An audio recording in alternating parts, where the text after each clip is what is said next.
Hi Kimchi Dolls, welcome back to my channel. So for today's video, I'm going to be eating, this is a chicken dish. It's, I would say, one of the most popular dish in the Hmong cuisine. I would say it would be a tie probably between this dish and the boiled pork with greens dish. But yeah, I wanted to do a little talking to you guys today so I can explain to you guys what it is that I'm eating and, you know, give you a little bit of background history on the Hmong, on this dish. So let me start off with my drink.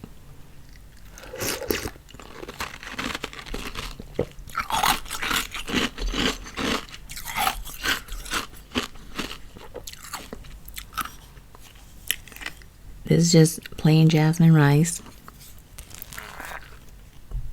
And this is the broth that I cook the chicken in. So this is the chicken broth from this chicken.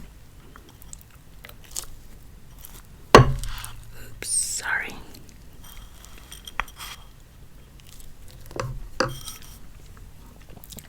So you guys, me personally, I love eating my rice with broth, soups, anything.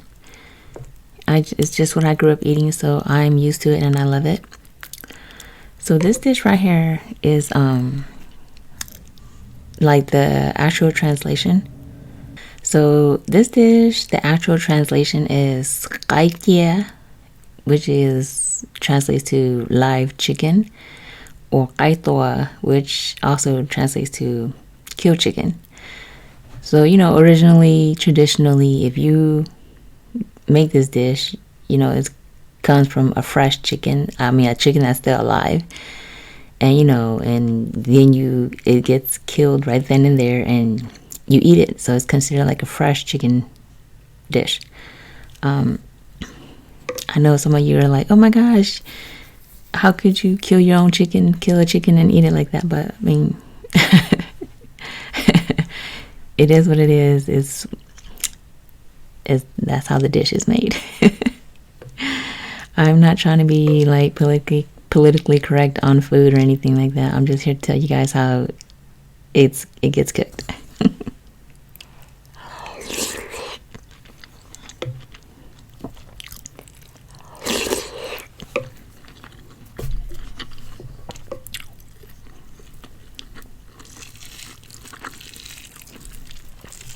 So in the Hmong culture, in the Hmong tradition, if you are like a traditional family, when the women give birth, after they give birth,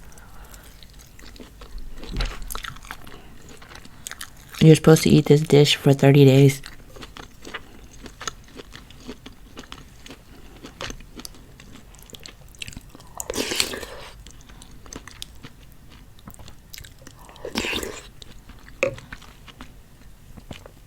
Some people can do it, and some can't. I mean, to eat the same dish for 30 days is kind of hard, but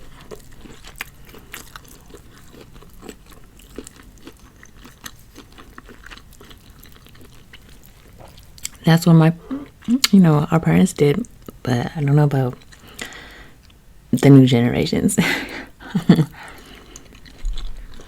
Me personally, I didn't do that.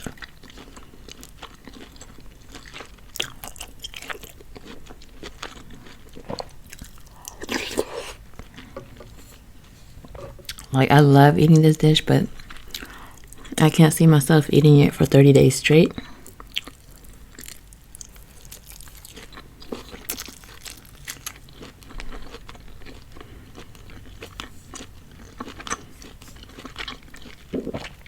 You know, the older generation, they believe that eating this for 30 days straight will cleanse your body, nurse you back to health, and keep you healthy when you get older too.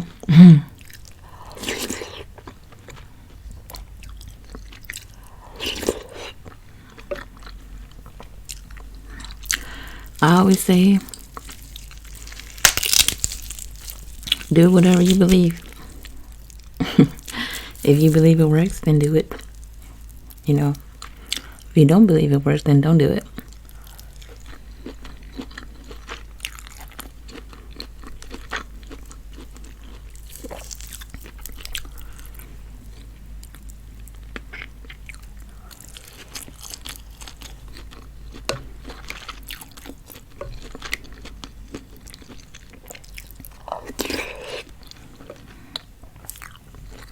So I don't know about nowadays, about families nowadays, but back in the days, you know, in my mom and them's generation, when they were still younger, if you go on a visit, like if I go visit my mom, she'd always make this dish for me. And then when you go home, you know, like usually if you're from out of town and you go home, then they make this dish and they pack it for you as your lunch. And if somebody did that for you, then that means they like you or they love you.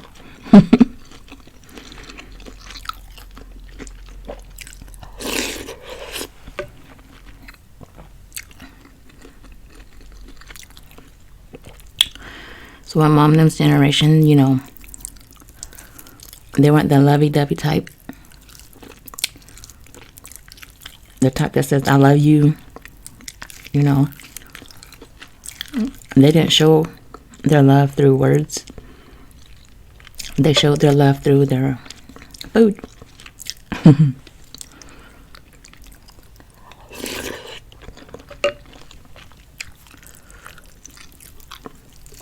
mean, I know some families, you know, grow up saying, I love you all the time.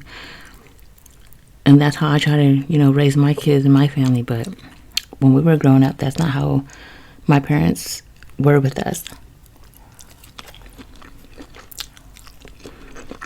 And I'm not saying that is right or it is wrong. I'm just saying that's how it was.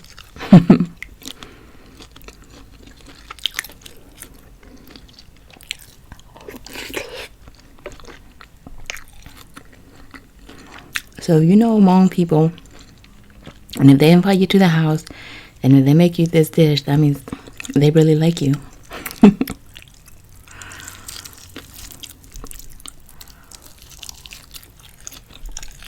If you have Hmong friends and they've never fed you this dish before, then maybe you need to consider your friendship with it. Just kidding.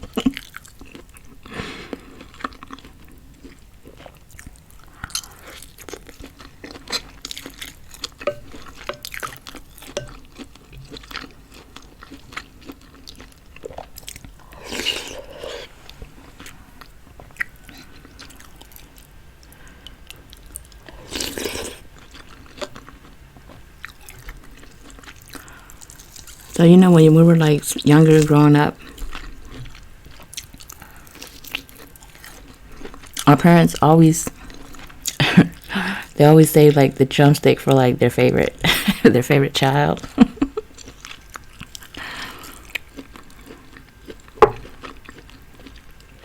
And that would either be usually the youngest son or the youngest daughter.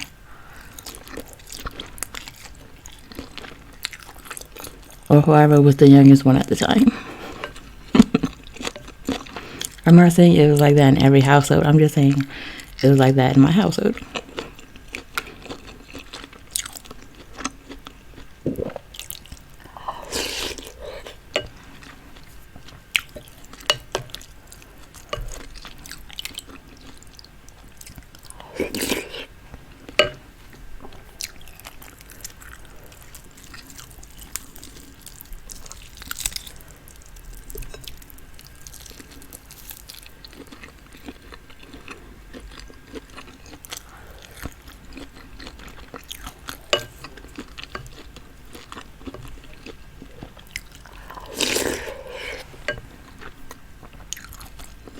So in a traditional Hmong wedding, when the wedding is over and the bride and groom goes home, they leave the bride's house and they go home to the groom's house. The bride's family packs a lunch for them to eat on the way home. And this is what they pack. Chicken and rice. Cooked like this.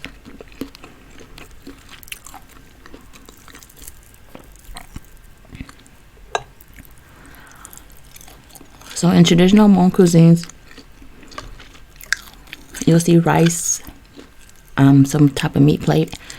Most of the time, you'll always see like spicy pepper made like this, or however people want to make it. But there'll be spicy pepper dip, and then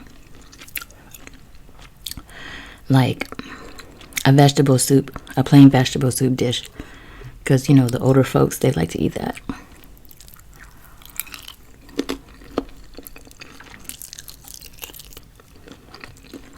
And most Hmong people, we like putting in like some type of broth in our food.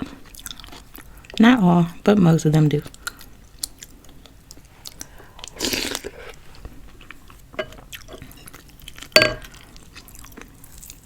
I like putting watermelon in my rice, cucumbers.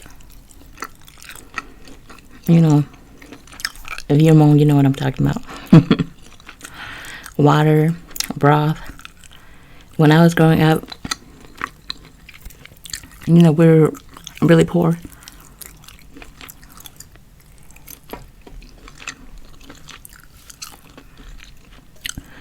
Like I even put soda in my rice and soda, rice and orange juice, soda, apple juice, all all those weird foods.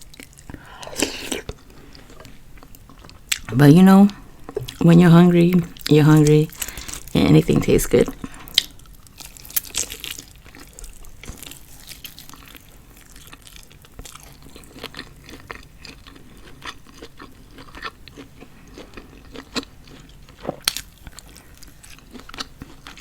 Like when you're truly hungry, it's not really about the taste of the food anymore. It's just about getting food in your stomach.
You guys, so when I was little and growing up, my mom would make this dish.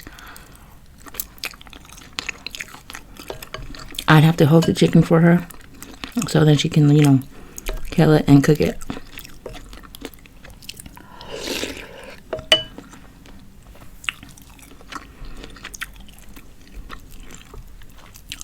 Nowadays they have like slaughterhouses and farms that do it for you.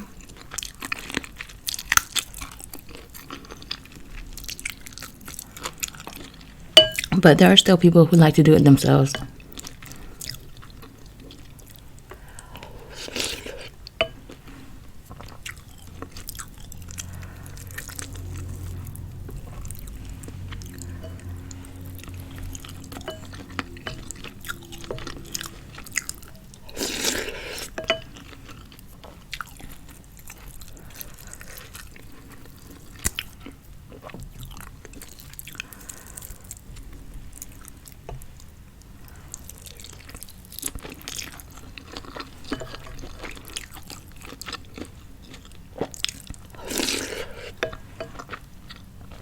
For this one, I bought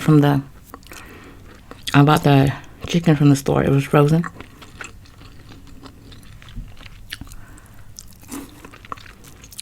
From the Asian store. I think I bought like one whole chicken from the American store before, like the Foster Farms one. And I didn't like the way it tasted, so I never bought it again. This is the only kind of chicken that I buy that's whole. You know, of course, I buy like the chicken wings from the American stores, but Okay, you guys, so I've been rambling. I don't know what it is that I said, where I left off, but thank you guys so much for joining me today, and I hope you learned a little bit about Hmong culture, Hmong cuisine, and yeah. Let me know in the comments down below if there's anything you'd like to know, and if I know the answer, then I'll tell you guys. So thank you, and I'll see you in my next video. I love you guys. Stay safe, stay healthy. Bye.